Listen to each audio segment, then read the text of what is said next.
There's no better place to pause and reflect than a cemetery, which is exactly what I'm doing here in Quartzsite, Arizona. Just over the horizon, about 17 miles away, is the border of California, my home state, although it's still a long drive to get to my home in Orange County. So I've stopped here in Quartzsite before I reach the border.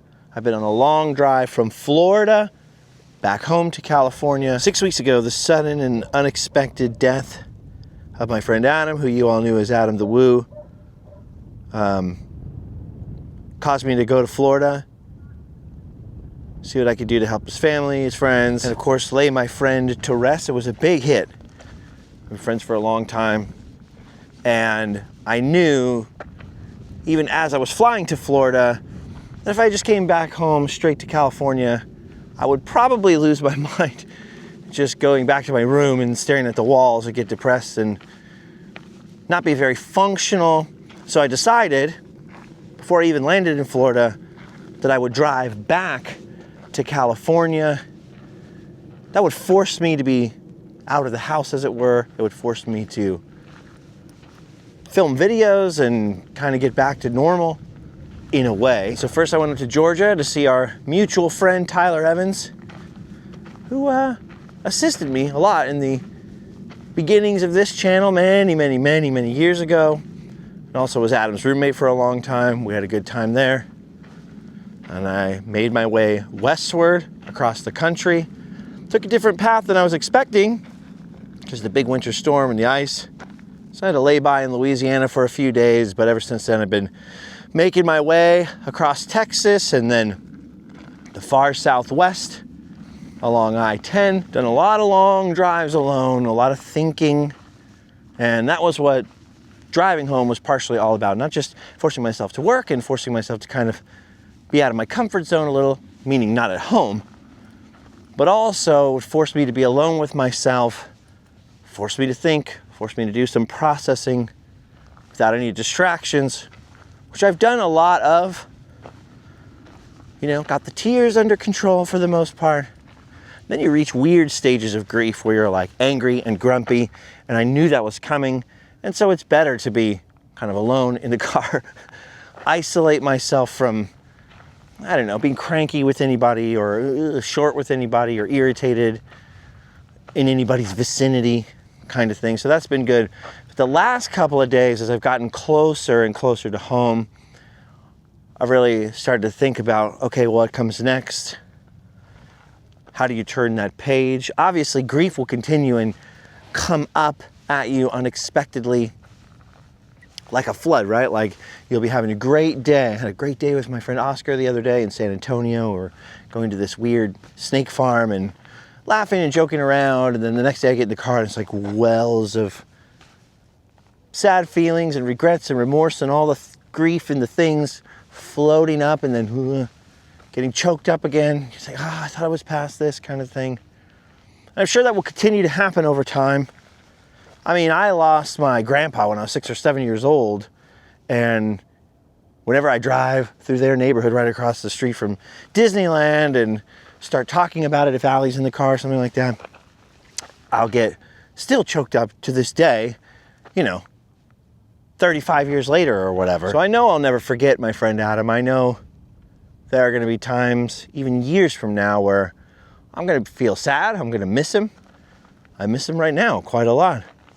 Adam knew Quartzsite here very well, and in fact has been in this very same cemetery, I'm sure, because there's a famous and kind of quirky monument just over back that way. Some ladies are checking out. We'll look at it in a minute. But the last couple of days have been getting heavy because as I realize I'm getting closer to home, and I've been mentally preparing myself to kind of turn the page or what comes next. You feel all these strange feelings of guilt, like, when I turn the page and I go home and I have to deal with bills and normal things and getting my kid, who just got his driver's license, car insurance and all the other things. Look at this old drill bit right here. And then strangely, part of you feels like, if you start moving on, is that a betrayal of your friend? And all these just different feelings that pop up. I'm just kind of working through them alone in the car has been good. But yesterday I had a weird thing where I was in Tombstone, Arizona. I was excited to get there. And once I got there, I was like, oh man, am I ready? Am I ready to go home? That will end the vision quest, as I've called this trip, making my way westward and back towards home. The vision quest. What is the vision of life going forward? What does it look like? What does it feel like? What comes next? Adam and I were going to do a lot of stuff together this year, so it's not just, oh, your sad feelings and processing that, but also like, man, that just scattered and destroyed a lot of my plans for this year and coming. What next? And then I thought, as I was wandering the streets of old Tombstone, Arizona, in the video that I uploaded this morning, do I want to go home? Do I want to end the vision quest? Do I need a few more days? Then I realized something as I got back in the car, headed back towards Tucson and then west towards Phoenix, where I spent the night. I realized the vision quest may end when I get home. In that, you're home. It's time to just deal with the day-to-day, time to start living again. Going to see your mom and hanging out with your son, spending time with the wife, do all the normal things. The walkabout gets paused until the next road trip or the next series of adventures. But this particular time of reflection, processing, grieving, this will be over. Do I want that to end? But the realization was, yes, this may end, this vision quest, this particular period of grieving and mourning is going to end. But there's another and greater quest I began many years ago that must be continued and continued with new vigor, almost a rededication in a way. And that quest, may be familiar to some of you, is the quest for positivity. And bear with me, this is a bit of a personal video and rant and walk around a dry and dusty cemetery in a town, by the way, that has seemingly more rock shops than people along the main highway drag. It's kind of a strange Mad Max place for roamers and wanderers and snowbirds and drifters and people who come here and live in RVs and campers temporarily, sometimes permanently. Some people come here temporarily and then end up staying in this town forever. Many years ago, I was very miserable. I suffered a lot with anxiety and depression and tried everything. I did therapy and going to psychiatrists, tried all kinds of different medications. Nothing was really better. And then I started to really look inwardly at myself and who I was and how I'd ended up there. I had spent many years in a punk rock band. I had spent many years married to somebody who didn't really like me all that much.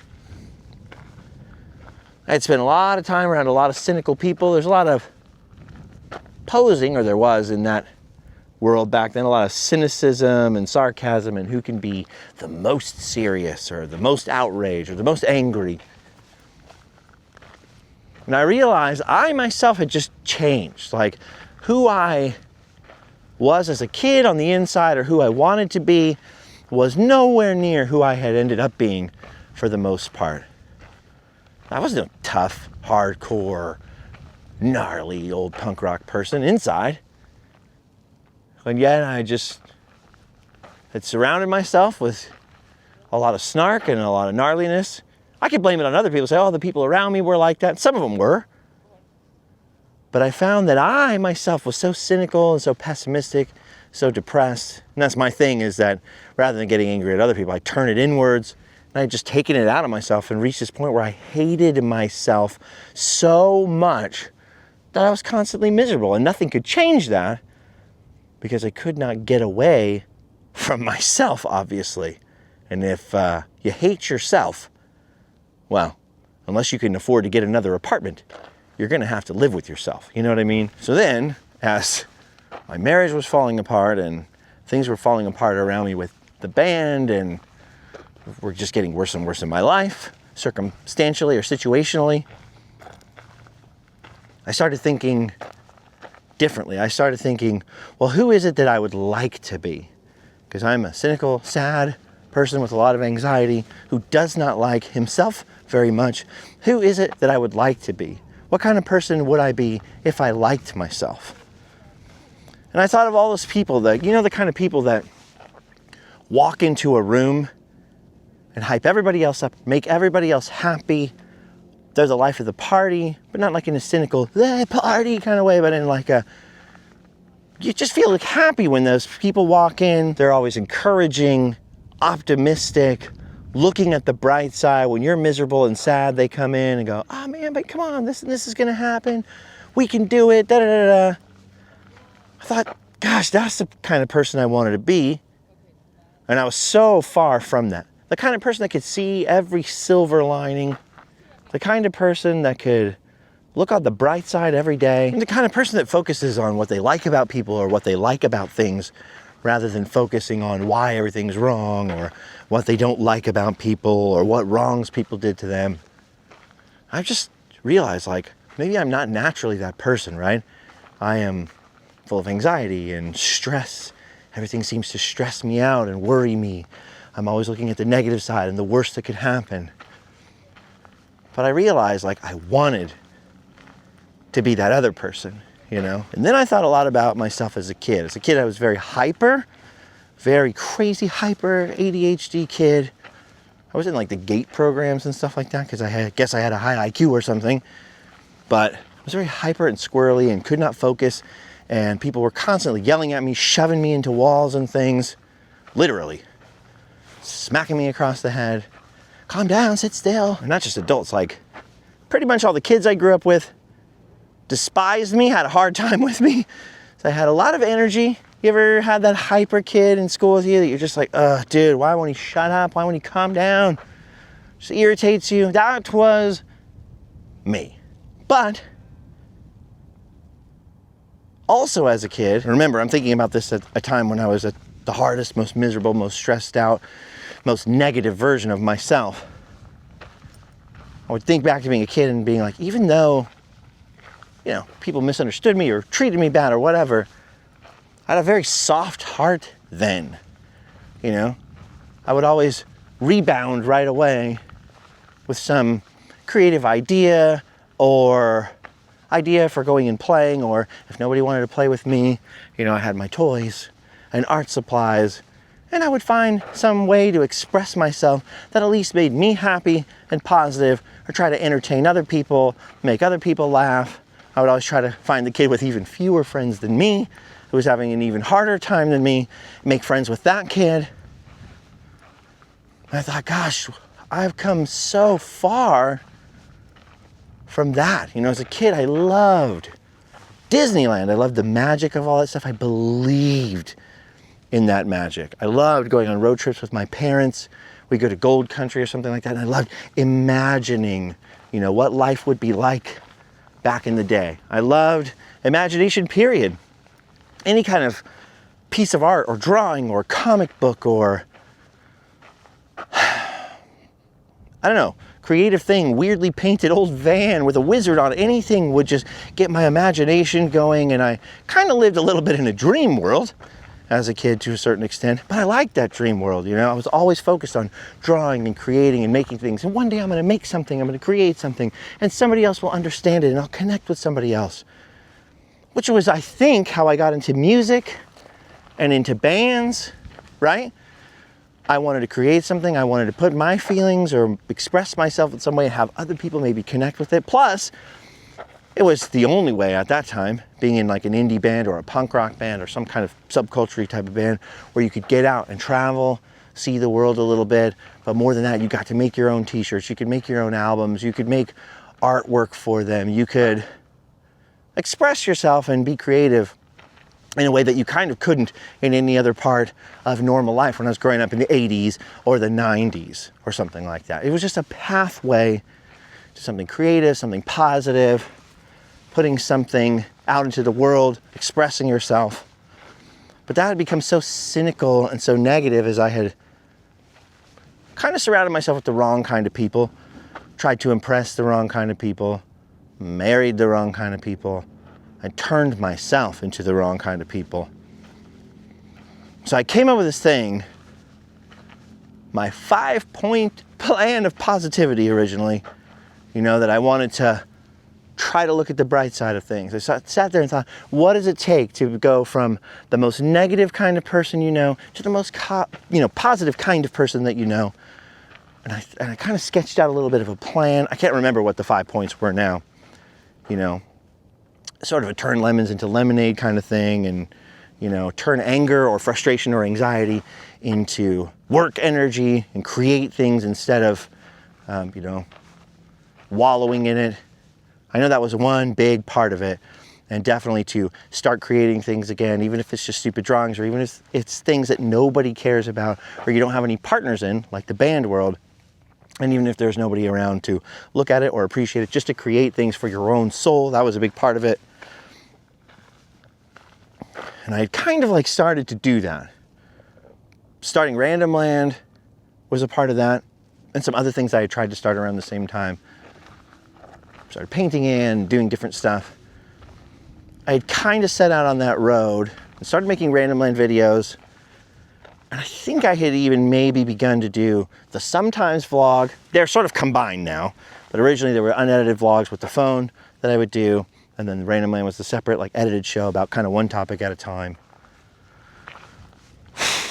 I know this is a very long story, but bear with me. And then finally, after years of hinting and outright saying, but I'm thinking, she didn't mean it, my ex told me she was done. She was done with me. And that was an absolutely devastating moment in my life. I had been with that person since we were 16 years old, and now I'm in my 30s, and we've got a young son. I had just quit my band thinking, well, maybe that'll help and I'll save my family and that'll help save my sanity a little bit. And so I had basically completely destroyed any sense of identity I had or community I had.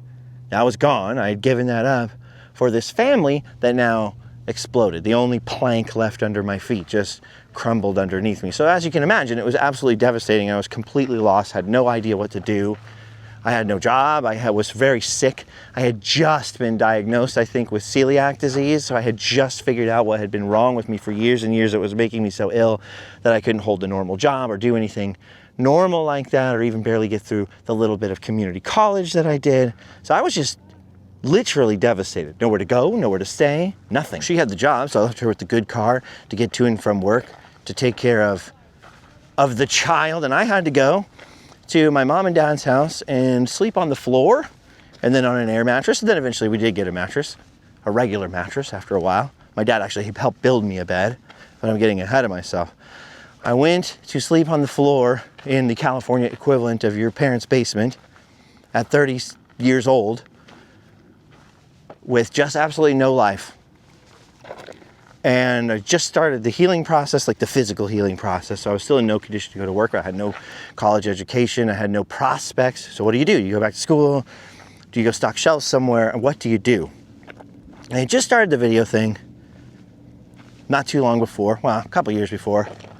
I was making $100, $200 a month, maybe by then, with some shirt sales and some things. So I thought, well, I can feed myself at least if my parents will indulge me in something. And I went to them and I told them, like, look, I don't even know who I am right now. I was already going through that before this happened to me, and now it's worse. I said, the only thing in my life where I'm able to make somebody else smile instead of cry or be annoyed or angry right now are these dumb videos that I'm doing. And it probably won't take this long, but I'd like your permission to just borrow this amount of floor space to sleep on for up to a year. I'm gonna sit here and make these videos to keep myself busy and from going insane. And I'm going to need to figure out what comes next. I have to physically heal in the first place, you know, my guts and everything, so I could maybe potentially work in a normal place. That never happened, by the way, but I thought maybe it would. I was hopeful. And so I did just like a year to just suck at everything and just be here and just, or up to a year, so that I don't feel like pressure. And they were like, yeah, that's okay, because I could feed myself, I could pay my own car insurance, you know, I had gas, I still had my annual pass to Disneyland. It had already been paid for the year, so I was like, well, we'll figure it out from then. I guess it was the first vision quest. And it was so hard. There were so many days I was angry and bitter and lost and confused and in total despair and literally wanting to go sleep with these people and not wake up, and horrible, agonizing, terrible moments of my life. And during that, I decided I don't want to lay down and die. And I also don't want to let this make me more bitter and more negative and hate myself even more. I have got to try to rise up out of this, if in no other way than at least emotionally, and then figure out what to do with the rest of my life. And so I embarked on a quest, and that was the quest for positivity. I don't know why I feel like crying now as I'm saying this. The foundation of which is the idea that you cannot always control your circumstances, or, you know, maybe you did control them and ended up in horrible circumstances. You can't just change them like that.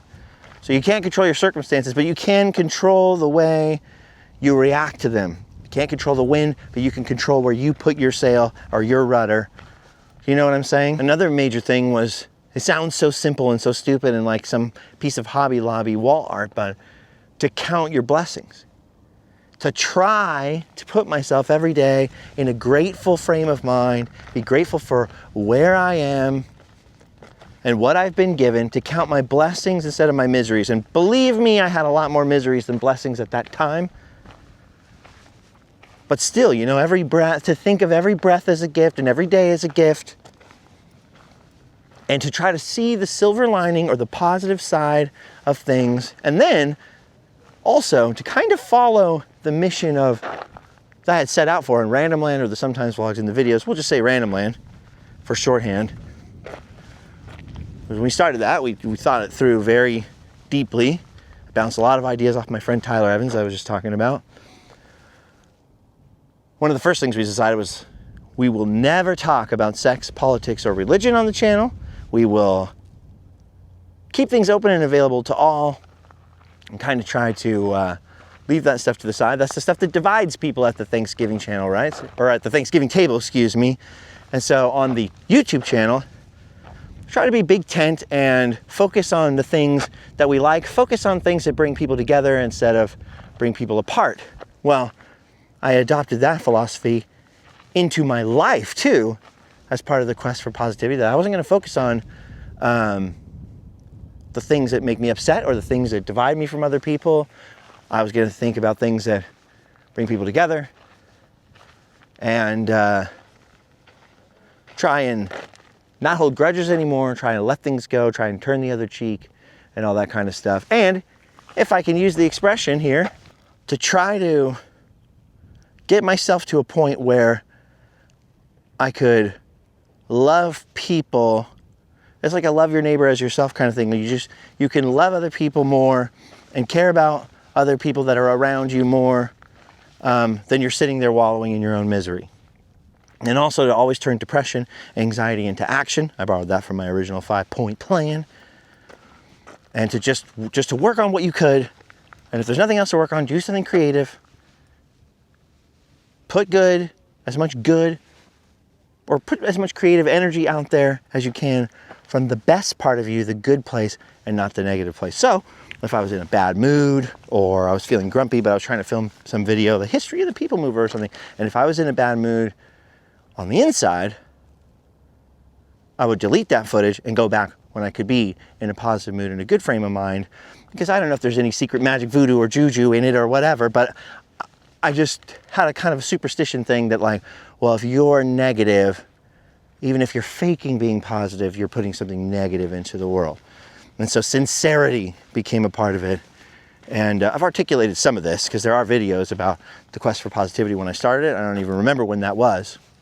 There's a very nice girl who used to watch those videos, who sadly now passed away, she used to send me a message every so often, when, hey, 400 days of the quest for positivity, or, 600 days, 1,000 days. I missed that. That was really cool. And I think I did a video later on the origins of it and just explaining kind of the basic outline of the divorce I had gone through and the life I had gone through, so you could look that up if you want more information. I've already given a lot of information and I'm being very long-winded. Well, the quest for positivity, I must say, in large part, worked. People misunderstood it all the time. They're like, oh, so you're Mr. Positive Man. You're one of those fake it till you make it positive people. Like, no. Or like, oh, you just think everything's positive. You don't think anything's negative. Sometimes if I was being negative or saying like, oh man, this thing is frustrating or sucks or whatever, people go, that's not very Q for P of you. Not very quest for positivity. It's like they didn't understand. But the point was is that I am a negative and cynical person sometimes in my heart, especially towards myself. And the point is to try to be on this quest, to try to see the silver linings, to be grateful, to do all those things. And I really, really tried. Every day, every second, I would wake up in agony from the bedroom floor and go off and wander around with no more friends, no more love interests, just alone, and focus on the silly things and the fun things and the silver lining things and the wow, isn't it cool that we get to be at Disneyland today or in this park today or walking down this street today or looking at this historical cemetery today or whatever it was. And slowly but surely, to my own surprise, that got easier and easier. It's like working out a muscle. You're very weak at first. The more that you do it, the stronger it gets. And it almost like rewire. Like, I know they've done scientific studies about this, that if you complain and you're negative, your brain rewires itself. And I'm sure they've done studies for the inverse, that if the more you look at the bright side, the more you will see the bright side. And that started to happen. I would look for the silver lining, and all of a sudden I would start to find it. I would look past the thing that was annoying me and look for the part that I liked, or the part of the person who was annoying me that was lovable, and I could see past the things I was angry or frustrated or upset about. Now, not all the time, not perfect. I'm no saint. But I'm just saying it got easier and easier. Allie came into my life. I got new friends who I just knew in some weird cosmic way were responding to the positivity, because they're people that probably wouldn't have been my friends when I was cynical and negative and always being a drag and complaining and sulking or having anxiety and my life changed. But then, Adam the Woo being one of those people, right? But then, well, he was my friend before the quest for positivity, but it's still one of those things, one of those people that you're creative with and you're doing all this stuff with and you're responding to that positive energy in each other. And I talked about this a lot with him as we were going, and that actually inspired him a lot to shift what he was doing from just crazy abandoned buildings and whatever into like, yeah, that's a good idea, putting more positive stuff into the world and all that stuff, and feeling a responsibility to like look for the bright side and stuff, and to put that good into what you're creating or making. Because we had both come from a world where you're like, okay, we're writing a new punk rock song. Look for the angriest, darkest part of you. Look for the part that's grieving the most or hurt the most or bitter the most, and put that into the art or the creative work, right? And so this was kind of the opposite. It was kind of a different type of punk rock spin on it, where we're like, no, that's what the rest of the world wants. We're gonna take this and be positive. And at the time, YouTube was very blue and very dirty. All internet humor was very old school Twitter, very inappropriate jokes and shock humor and all that kind of stuff. And we were both like, dude, let's just work clean. You know, we'll do the YouTube channel clean and family friendly, because we both grew up in families where like if there was a swear on the album, you weren't allowed to listen to it. If it was an R on the movie, you weren't allowed to watch it. I'm like, wouldn't it be cool if like everything was accessible to everyone kind of thing? Which at the time now people do to create influencer channels or things, or so they can get sponsored by big brands. But at that time back then, nobody was doing that. People like, oh, that's dumb. What is this, like Mr. Rogers? Yeah, that was a big inspiration for both of us. Jim Henson, another one.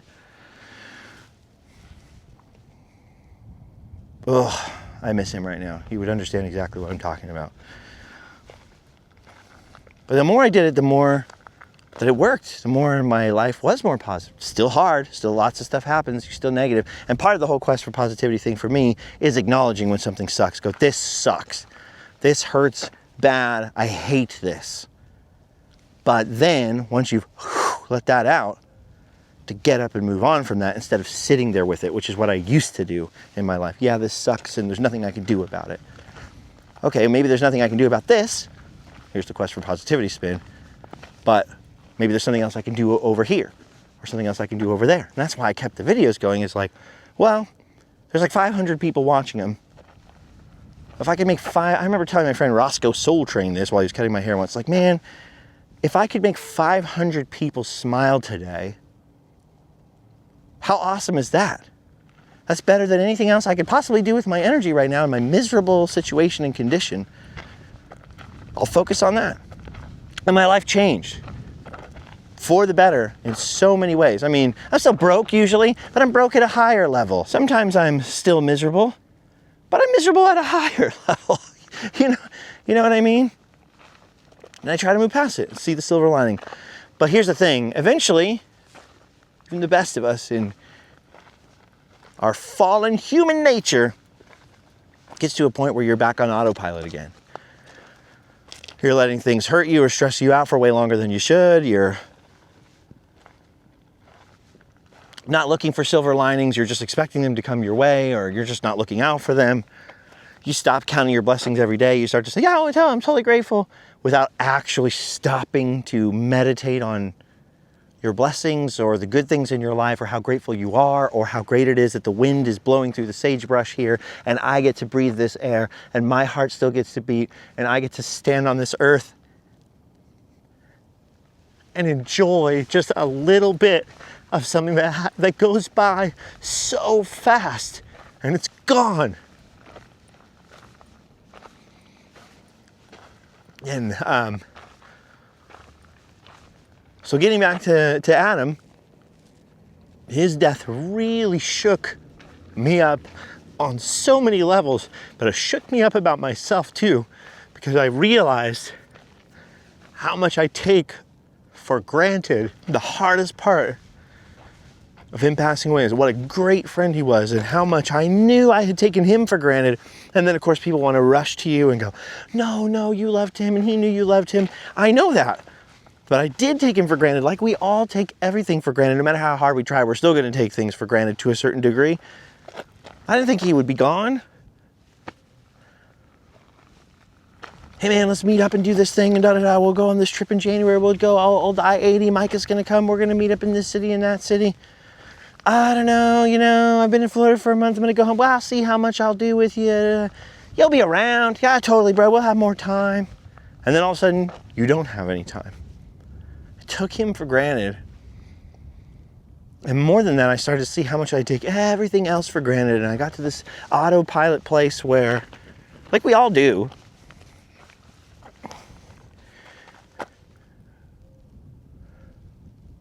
where I just take breathing for granted. I take living for granted. I take getting to open my eyes in the morning on a new day for granted. I let the struggles and the worries and the bills and the things, which are real things and really have to be dealt with and have to be worried over to some degree, but I let all that rob me of taking the time to be grateful, to feel grateful. Like, what's the sin here? What's the big mistake? What's the thing you did wrong? The thing that I did wrong was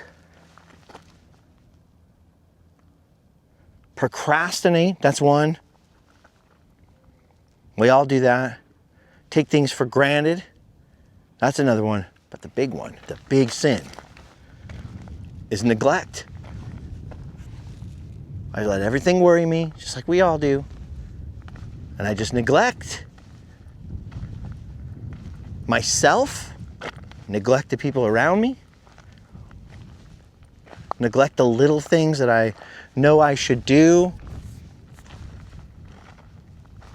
I don't know if this is making any kind of sense, but that was a big part of it. Just feeling guilty for taking him for granted, taking everything else around me for granted, everybody for granted.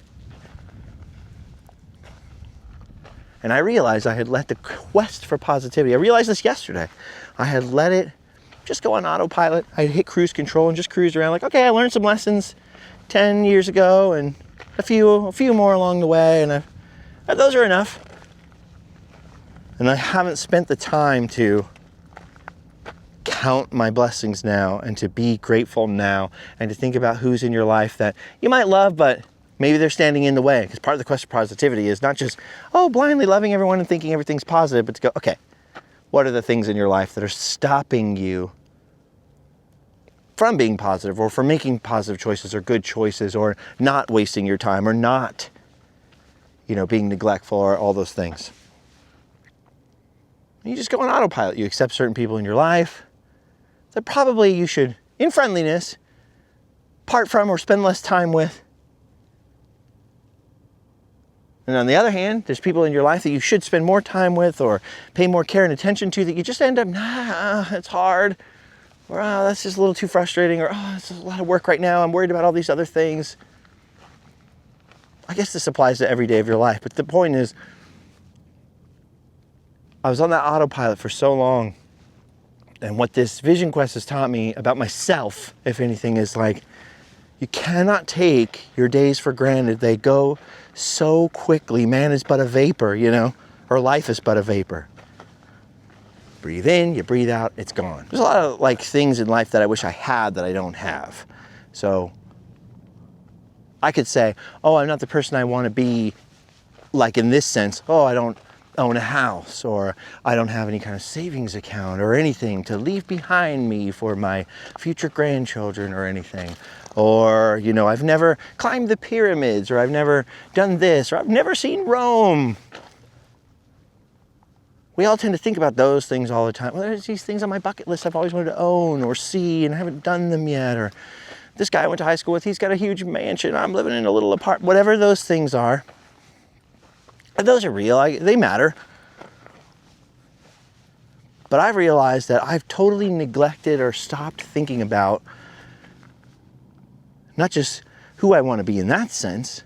We all think about that stuff all the time, which can cause a lot of bitterness and frustration, by the way. Instead of being grateful for where we're at and what we have, we're always thinking about what we don't have yet, or what we'd like to work towards, or whatever.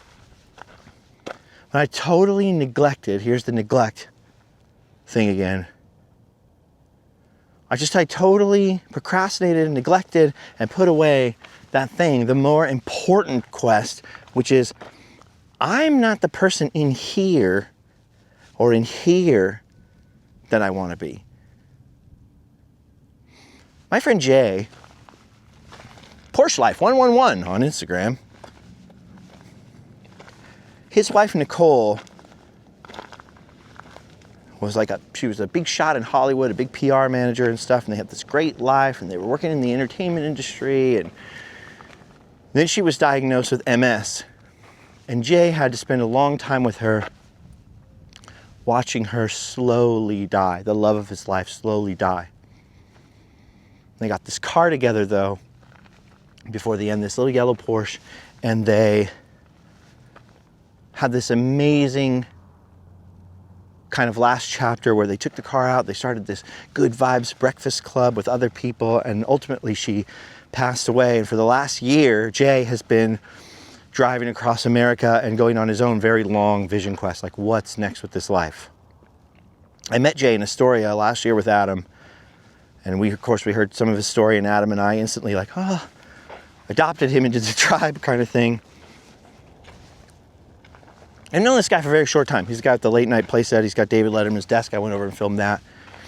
He does a Blockbuster Year podcast with my friend Brandon from BC DeLorean. The reason I'm telling you about Jay is that Jay, one of the people that I've known the least amount of time, has gone through all this grief and stuff. And I had a few talks with him about it and everything, and shared my sympathies and stuff as much as I could, not having known her and not having known him for very long. Jay came out to Florida after we buried Adam even, and he goes, I'm not coming out there for Adam, I'm coming out there for you. He came out with some of the other guys and stuff, and Jay has been through some really insane grief I hope I never understand. And he really helped me, along with a lot of other people, really helped me walk through this and give me a roadmap for things and let me know there's certain things that there is no roadmap for. And he asked me this question one night when they were doing a podcast about Adam, and I kind of sat in for part of it. When we were done, we ended up talking for hours and hours late into the night. And he looks over at me and goes, do you love yourself? I said, no, what kind of question is that? And I could go into a long diatribe, and I think I did, poor Jay, about how I don't know if that's the right place to end your quest, is to love yourself, because I know some of the worst people I know love themselves too much, right? But then I started really thinking about it, and I was like, well, I say I at least don't hate myself, because that's where I started. Maybe I was the hyper kid and other people hated me so much that I internalized some of that. I don't know, I'm not a shrink. Maybe living with a lady who hated me for years did some of that to me, put that into me. Or maybe I'm just wired that way. Or maybe I had just become a jerk and I just had hated myself. I hated. I'm not talking didn't like or yeah, I wish I was different. I freaking hated myself. I was kind of telling him a little bit about the quest for positivity. There's a hole in the ground. Darn gophers nearly finally got me. Anyway, I'll try to be faster. I know this is long and boring for some of you, but I was telling him a little bit about the quest and how I had to do a lot of work on myself. So I couldn't just like sit there and go, oh, I got to practice self-love. I got to think I'm better than I am. If I think nice about myself, then I'll be nice. It doesn't work like that. I had to put in a lot of work to be nicer, to do nicer things for people, to focus more on making other people happy and taking care of others before myself, and to also work on myself and who I was and what kind of attitude I had and what kind of decisions I made. And then slowly over time, having done that work, I hated myself less and less. I mean, there's still days I can't stand myself, but that's a different thing. So at least I don't hate myself, which is all I want.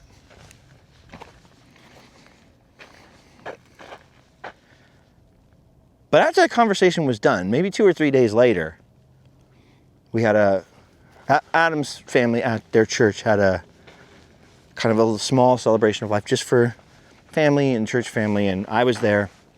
And Jay and I were the only two friends of Adam to speak. And he's like, you thought about more about that question? Actually, I kind of have. So I drove away from Jay, who was kind of the last of the friends that I said goodbye to there. I drove away, saw his little yellow car. He's going to go continue on his vision quest. I'm about to set out on mine. I've thought about this question a lot. And I realized like I had done a lot of work to where I didn't despise myself or want to destroy myself anymore. But at some point I had just gone, okay, this is good enough, and just stopped. I'm not talking about how anybody else perceives me or what anybody else thinks of me, because I'm sure there's a million people who are going to want to say, no, what are you talking about? You're a great guy. You should love yourself. And I'm sure there's equally another million people who are out there like, no, you are a horrible person. Destroy yourself. I know they're out there.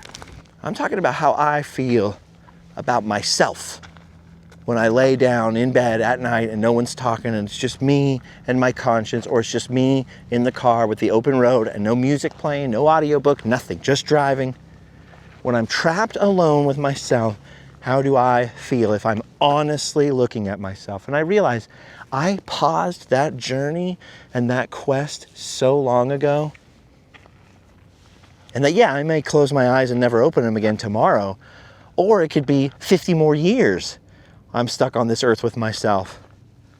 And it's probably time for that quest to continue. Right? Because you can always be better. You can always do better. You can always feel better, no matter what the circumstances are. You know? I could lose the ability to walk tomorrow and be confined to one room forever, and I could still improve myself as a human being inside. I could still go online and leave nice comments to other people, or try to make somebody else have a nice day, or support somebody else. No matter how bad it gets, even if it were much worse than the situations I find myself in at the present, no matter how bad it gets, you can always do some good, or at least I sure hope so. You can always do better. You can always, inside of you, get that much closer to heaven and that much closer to the soft part of who you are inside There's always more love to give other people and more grace to give to yourself. So when it comes to myself, I think the toxic side of that is sitting there and just going, I'm great the way I am. Look at me, I'm so wonderful. I feel like a lot of times now, because people are depressed and anxious, there's a lot of information out there that's not that great about, no, you just have to love yourself and just lie to yourself that you're the greatest person ever, and then you will be the greatest person ever and you'll be the happiest person ever. I don't think that's honest, and I don't think it works like that. I think you have to earn it. But not earn it for other people, not doing things on the outside to make people think you're great, you know? In here, where no one else can touch and no one else can get to, if you're honestly looking at yourself in the metaphorical mirror, who are you? Have you earned that respect from yourself, that love from yourself? Are you doing the best that you can? And are you willing to keep trying to do better and to be better? And I'm not talking about any kind of way other people perceive you. I'm talking about in your own heart, your own head, and your own conscience. Because some of it's counterintuitive, right? If you're willing to do better and be better, sometimes that means giving less energy to some people who may love you and appreciate it, but, spending less energy in some places to allocate it to other places. Sometimes it means taking more time for yourself to work on yourself. Sometimes it means purposefully neglecting certain things to give yourself some more peace or some grace. Sometimes it means sacrificing some of your own self-peace or your self-grace to give more of yourself to other people who need it when they need it, who might annoy you. We all have those people in our lives where you're like, I don't want to call that person. It'll be so frustrating. It's like, and sometimes, no, you shouldn't be calling that person. You need to focus on the things you need to focus on. Sometimes, no, my conscience is assailing me. I need to be there for that person no matter how hard it is. And I'm not referencing anything specific. It's just, these are the thoughts. I've been thinking about this now for, more than 2 weeks since I've left Florida. Part of that time I was trapped alone with myself in a hotel in Louisiana.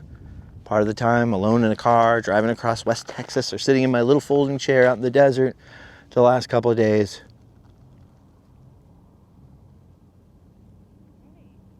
So this is the result. This is a lot of this different stuff that I've thought about, and there's still more to think about along those lines over the next couple of days, because I need a couple of days to rest. You might not see me for a couple of days. I need a little rest. Like physically, I need to sleep and recover, wash my underwear, But mentally, spiritually, in my heartly, there's a lot of work to do still. And so the vision quest may be ending today, but the quest for positivity has got to be taken up and keep on going. And part of why it was hard, part of why it's almost autopiloted or paused in a weird way, is because I kept myself accountable really well in the early days of the quest. Because I had the unedited vlog, and I could talk about it. I put it out in the universe, and then it kind of held my own feet to the fire that way. It forced me to talk about it, so I was thinking through it out loud. I'm a sort of think out loud person a lot of the times. Which is exactly why I don't discuss politics or religion or anything like that, because I'm a think out loud person. People go, what do you mean? I'm thinking out loud here. And nobody was watching back then. Very few people were watching. Doubtless some of you were watching. But as time went on and more people were watching the wacky adventures or this or that or the other thing, and they sometimes vlog and Random Land became kind of the same thing and merged together. Well, now the more you talk about yourself or what you're struggling with or what you're thinking, the more there are people out there who are just going, oh, you're just complaining. The more it just sounds like complaining. Oh, this guy's complaining. And so I just wouldn't talk about it anymore. I just go, okay, well, if it's going to be interpreted that way, then I'll just keep it to myself. The problem was, the more I kept it to myself, the less I thought about it. The less I thought about it, the less I did about it. And I just completely forgot about it for the most part. I mean, on rare occasions, I talk about it. Sometimes I do talk about it on the morning announcements, which is the Adventurers Club Patreon little vlogs that I do.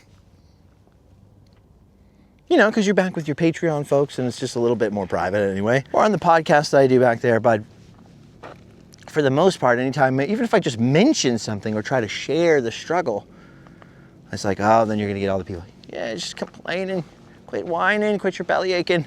As my dad would say when I was little, quit your belly aching. People are gonna misinterpret you. And that's gonna happen anyways, but people are gonna deliberately misinterpret you and misrepresent you, so you just end up keeping it to yourself. I kind of miss that about the old, by the way, there's a big old stick in my shoe.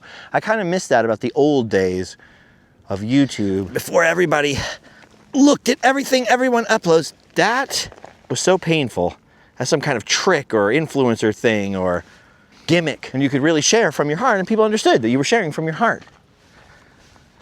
And not that I care what anybody else thinks of me, I really don't too. I beat myself up so much that there are very few things that other people can say to ever hurt me unless I know them and they know me really well and I know they're right. However, Adam let a lot of that get to him often. There were times where he did not care, and there were other times where it just went to his heart. There were people that just hated on him, just obsessive. I mean, they're still doing it. Obsessively hated on him for just living his life the way that he wanted to. We're always trying to work out how he was a bad guy or an evil guy, and he wasn't. He wasn't perfect. He was a really generous, kind-hearted, sweet person.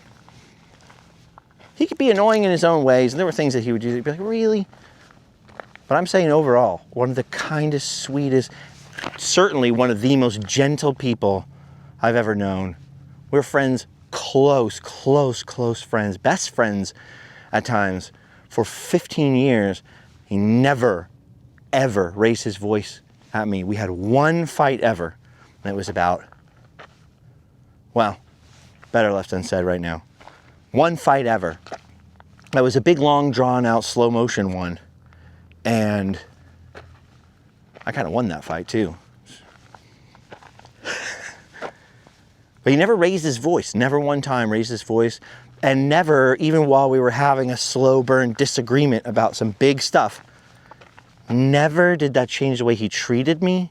Never would that stop an invitation like, hey man, you want to go get Red Robin, or you want to go to the park, or no.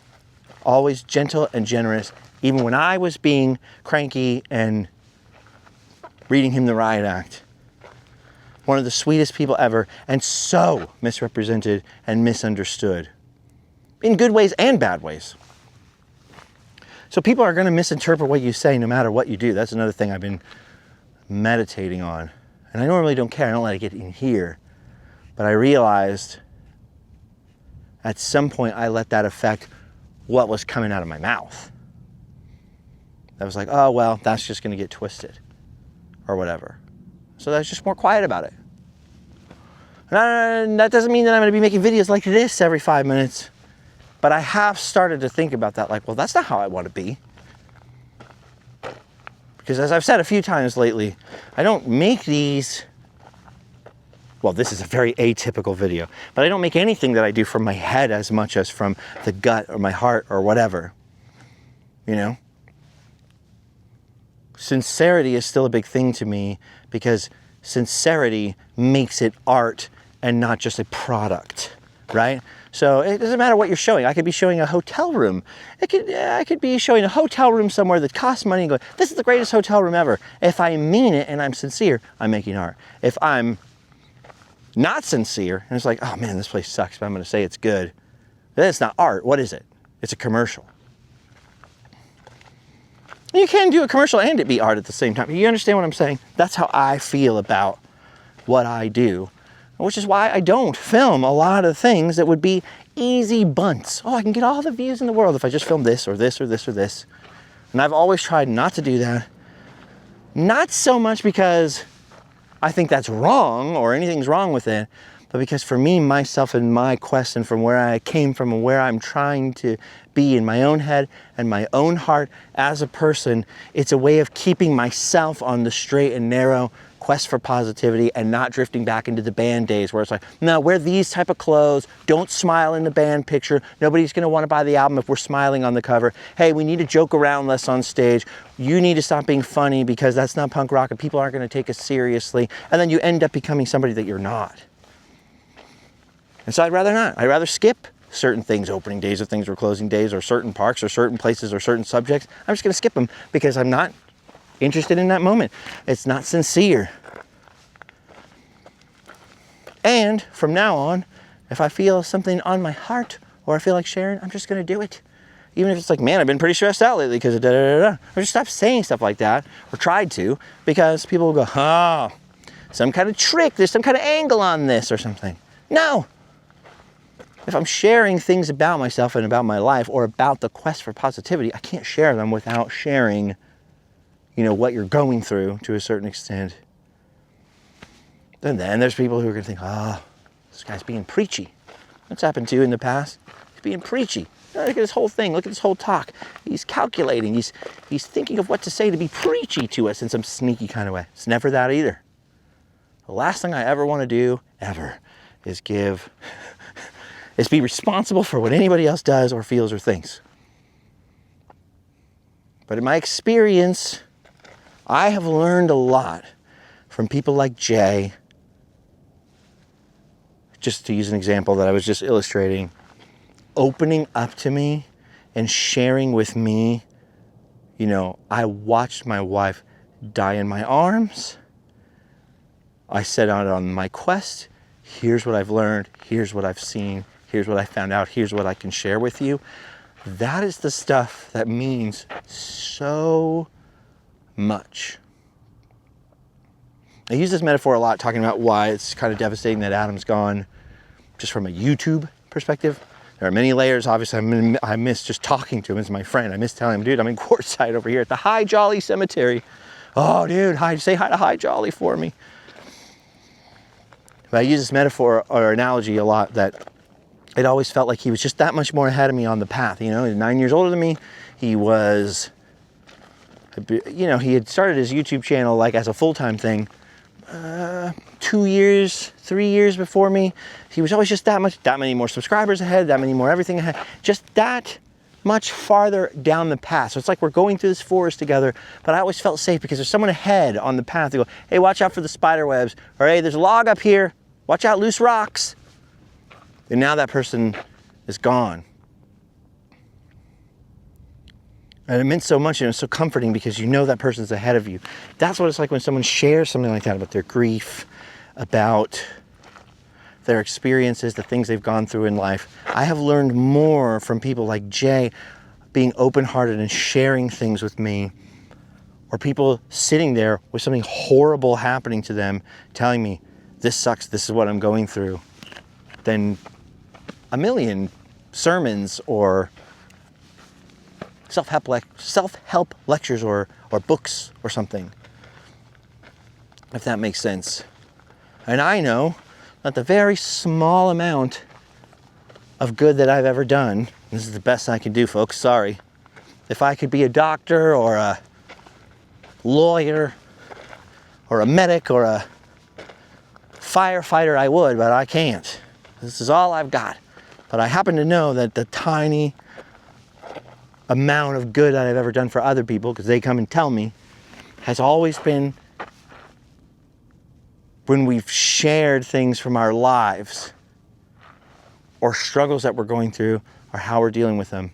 And I understand that because that's like the best stuff in my life, or the best advice, or the best light bulb moments have always come from people sharing honestly and openly with me, and seeing other people go through what they're going through always gives me, well, not always, it depends how they're dealing with it, but can encourage me or give me the strength to go, okay, similar to what I'm going, I can deal with my situation because I see I'm not alone here. You know, just even that, just I'm not alone. I'm not the only person who feels washed up and useless sometimes, or stressed out and going out of his mind sometimes, or whatever. And so I don't know in what form, I don't know in YouTube videos, I don't know any of that yet. I haven't really thought that through. But I know that in here and in here, the vision that I have from this vision quest is you've got to pick that quest for positivity back up. It's a silly name, I know.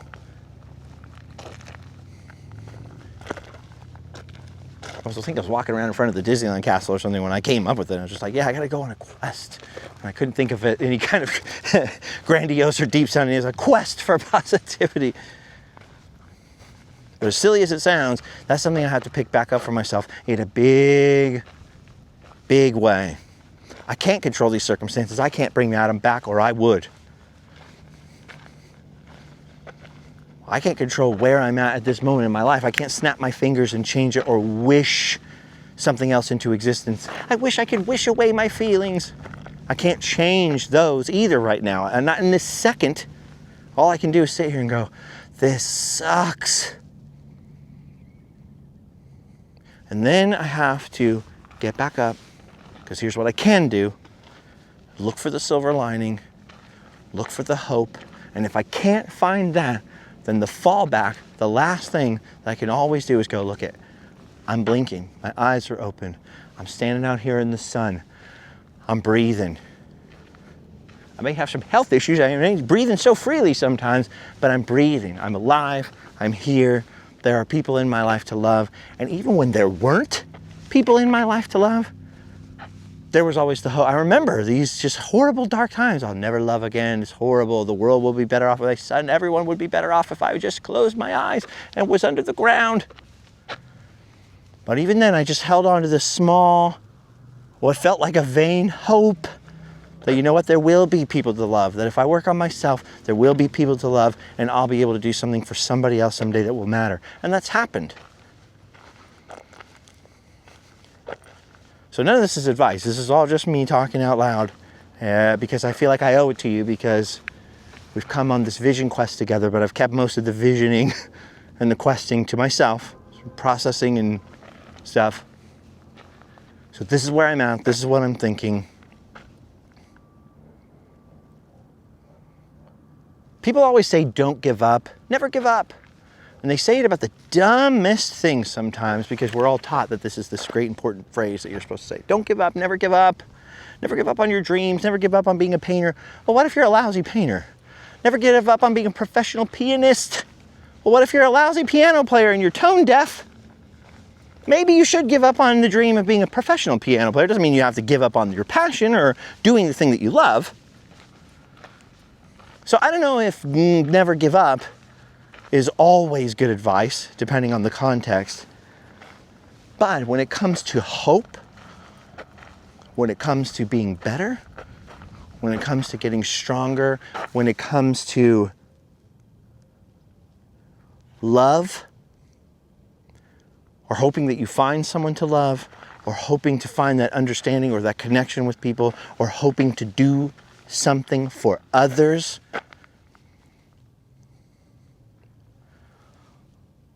never give up. Never give up. That's the best advice in the world.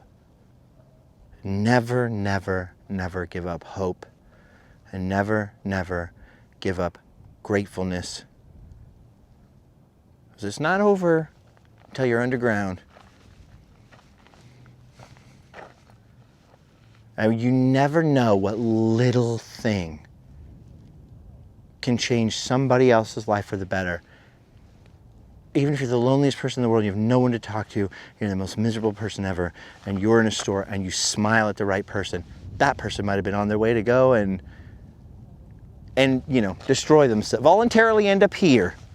You don't know what a kind word, a kind comment, a kind smile can do. You just don't know.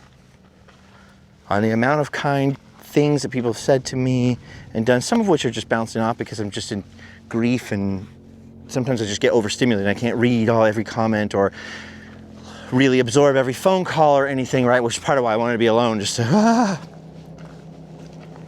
the amount of kindness that people have been showing me, and some rudeness too, but I don't care about that. The amount of kindness that people have shown, people have gone out of their way to leave those nice comments and stuff, even knowing that I might not read them or I might not reply or something like that, has reminded me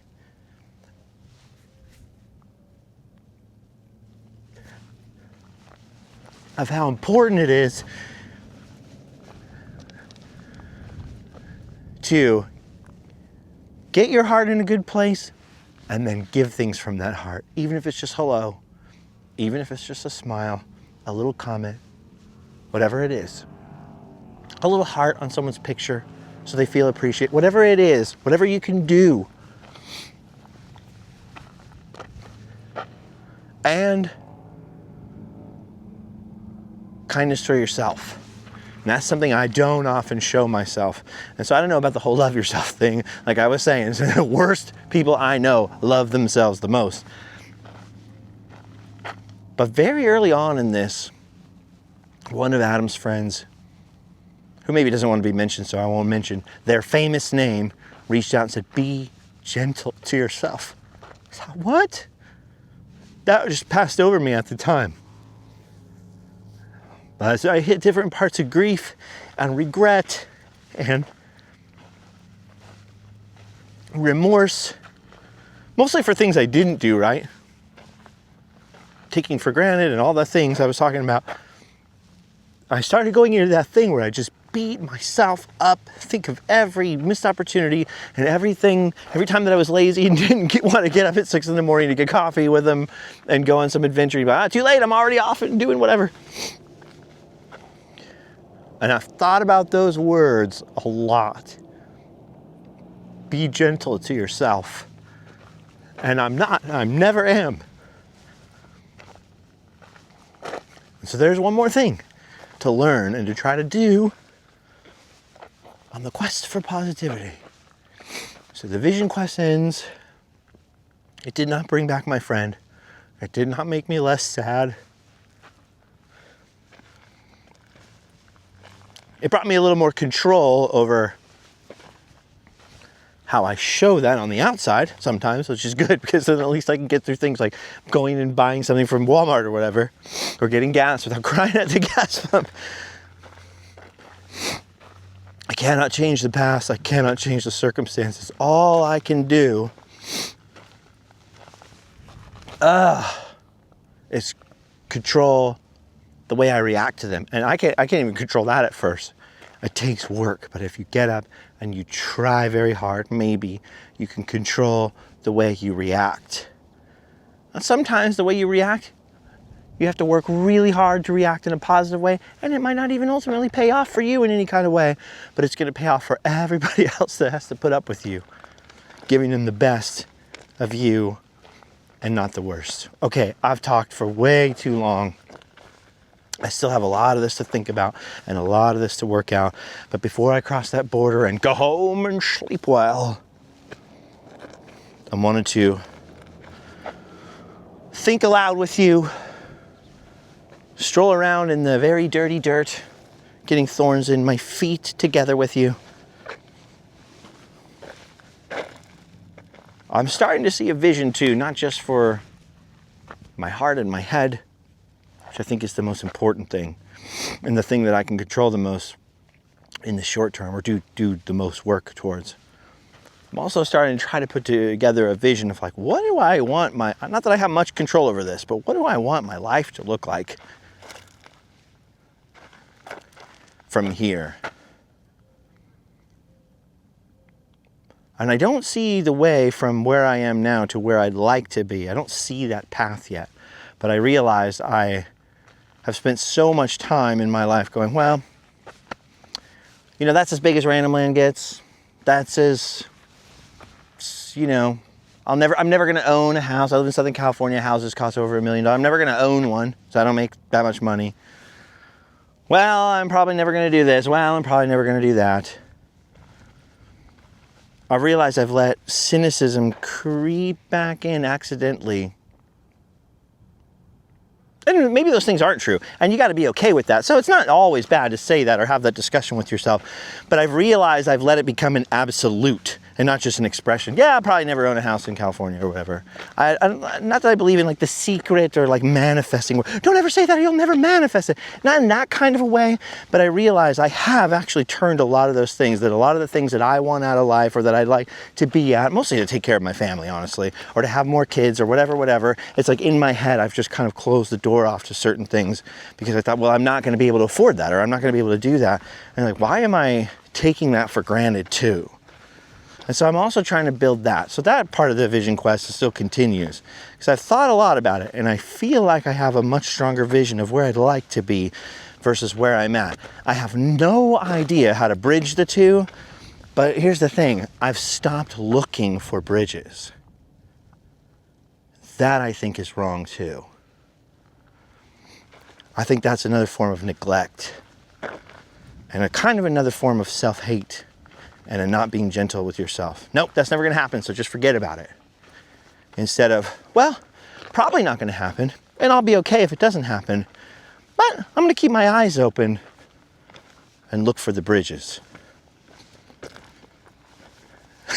So I'm on the quest for positivity again now, and I'm on the quest for bridges. I'm also, honestly, very cranky, very irritable.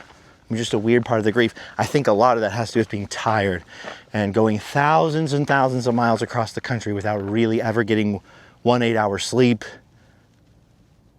And so I truly think, vision quest wise, I have done my duty now. I've done all I can do out here.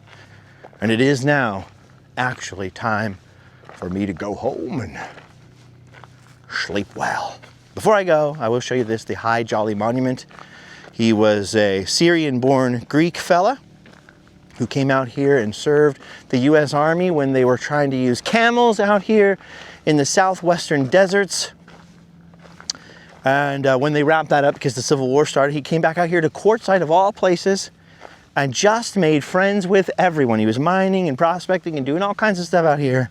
And he was just so beloved that the townsfolk buried him here, built him this pyramid-shaped monument with the camel on top of it. So clearly he enjoyed talking about and was very proud of his work with the Camel Corps. And they even named the town cemetery after him. So we've been walking through the High Jolly Cemetery. That's what I'm talking about. I would love to be someone like that. This is accidentally coming together here. This was not intentional, but that just dawned on me. That's that kind of person that walked into it, made everybody happier, that people remembered long after he was gone, and clearly felt like their lives were better for that guy being around, being in their town, saying hello, being part of their lives. Appreciated, respected, and remembered. Now maybe I or we will never get appreciated, respected, or remembered, but shouldn't we try to be the kind of people that deserve to be? And that is why the quest continues. All right, guys. I will see you in California soon. Give me a day or two to rest. I hope you'll do the bell or whatever kind of thing, or just type in the link and check this video in a couple days because YouTube won't recommend them. Once you stop for a day or two, this is always my downfall. I need a lot of rest, usually for health reasons. And then people are like, I haven't seen your videos in a while. They're there. I'm still uploading them. Just it doesn't ever show up on people's feeds. So check back in a couple days. I'll be back with you. We'll have some more adventures. Well, check back in a week. If you don't see anything in 2 or 3 days, check back in a week and I'll certainly be back. For now, I'm headed towards the setting sun. I got California and the love of my life out there. And all things considered with recent events, I'd like to go say hi to my mom and my dad. All right, guys. Thanks for listening. Those of you who care at all, thanks for caring. Thanks for being kind. Thanks for being amazing people, better people than me. I've learned a lot from you, the nice ones of you. I look forward to seeing you again. Until next time.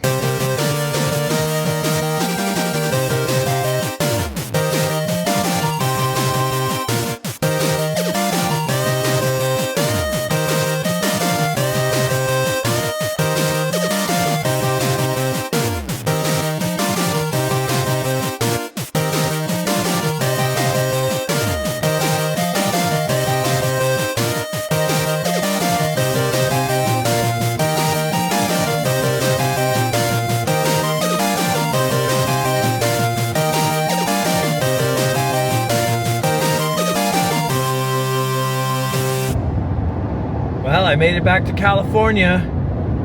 Hey!